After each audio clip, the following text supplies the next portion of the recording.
What's up, everybody? It's Michael. I'm back. Now, I went to MEPS. I passed, but I failed.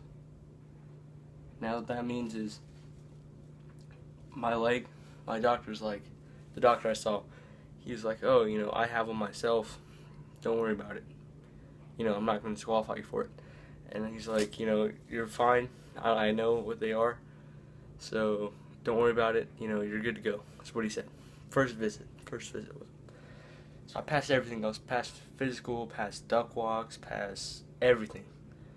Now, my weigh-in, I had to be under 203, and I haven't PT'd or done anything like that in a while. So I went to my recruiting office the night before, 206. Not great. It's not what I said. I said something a little bit more vulgar, but I was like, great. And I was like, well, I can lose 3 pounds by tomorrow. The way I'm going to do that, I was like, I can do that. Just know that. So I do whatever. We go to MEPS, weigh in, pass my physical. The doctor says you're good. Do the duck walks, everything. They weigh you. Remember, I'm supposed to be 203. I was 206. Well, I was 208, and then they took off 2 pounds for clothes. And then when they stripped us down in our underwear, our boxers or whatever, 198. I was like, well, I'm pretty happy with that, And it wasn't the scale of the recruiting office. I got weighed 3 times, 2 times by my recruiter, 1 time by his boss, just to make sure the scale was consistent. So I have tape stuck to my leg. Anyway, so I go to the MEPS liaison to pick out my job, set up my contract, and he was like, did you tell your doctor about your leg? Because the doctor didn't write anything on the packet. And I was like, I didn't tell him, he brought it up to me, is how I said it. Because as soon as I sat down with my doctor, he said, you're the one with the varicose vein. Yep, that's me. He's like, don't worry about it, you're fine. Now, we did talk about it. I didn't want to say, I told him, in case he goes to ask the doctor, and the doctor's like, he didn't tell me, I brought it up to him, then it makes me seem, incriminating. But I said, I didn't tell him, and then I followed it up with, he brought it up. He brought it up to me as soon as I sat down, and I gave him the gist of what the doctor said, how it was fine. And at that point, I think the liaison just, I don't know, I think he only heard me say no, and then started working on his computer. And then he said, you need to go back up to the liaison, or not to the liaison, to the doctor. He's like, you need to go to your doctor, and you need to see him. And I figured, I was like, okay, well, what he's probably gonna have me do is go get him to write all this stuff down on my packet, because he said, I don't see anything about it on your packet. And I was like, okay. So I figured, I go upstairs to the doctor.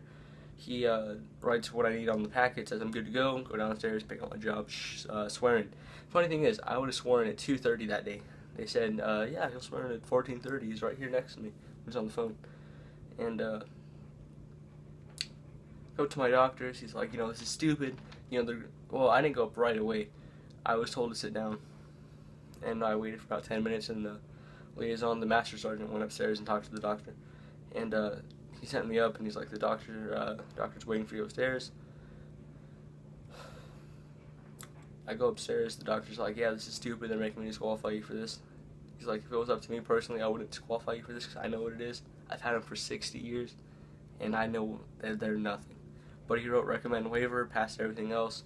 I did fail depth perception, but you only need that for mechanical jobs, which I wanted to go into, but I can find another job. And passed pretty good scores in the ASVAB. And didn't get swearing. They said, you need a waiver from BUMED. That'll take about a month and a half at most. And, my recruiter came and picked us up, because there's another person there. He swore in, I didn't, because, And my recruiter's like, he's like, what happened? He's like, you forgot to tell your doctor? And I was like, no, because that's the first I heard about me forgetting to tell my doctor about it. I was like, no, I told my doctor. And he's like, well, the master sergeant says you didn't tell your doctor. He's like, he said that you forgot to mention it, and he sent you back upstairs and you got disqualified. I was like, no, that's not how it happened. So I told him everything that happened, and he made me write a statement saying exactly what happened, and I list like everything, like physical.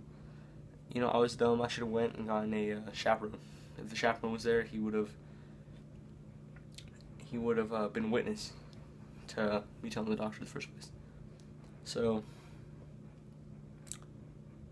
from that point on, he's like, oh, you know, we're gonna get this sorted out. You're gonna write a statement. You're gonna give it to me tomorrow, and the statement just says everything that's happened when I went to MEPS. And he says he'll get up to the master sergeant's boss, and he'll review it and see, you know, if it matches up with the doctor says or whatever. So I can either do that, which is what I'm doing, because I'd rather do that than wait for a waiver from BUMED. But then the thing is, if they say you're lying, you're not swearing in ever. You're not like joining the Marines.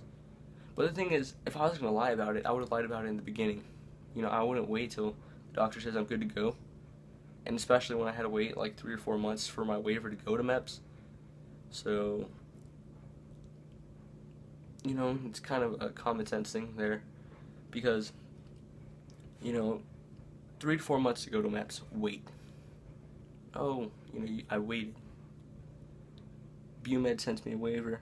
You can go to MEPS because you have that condition. We'll allow you to go. You pass the physical, then we'll depend on we'll decide writing you a waiver for there, and then you can go back and finish the rest. Now, I just did it all that day and night. They're like, okay, you're good to go. The doctor said you're good to go. The person up front who refused the packet before everything says you're medically qualified to join.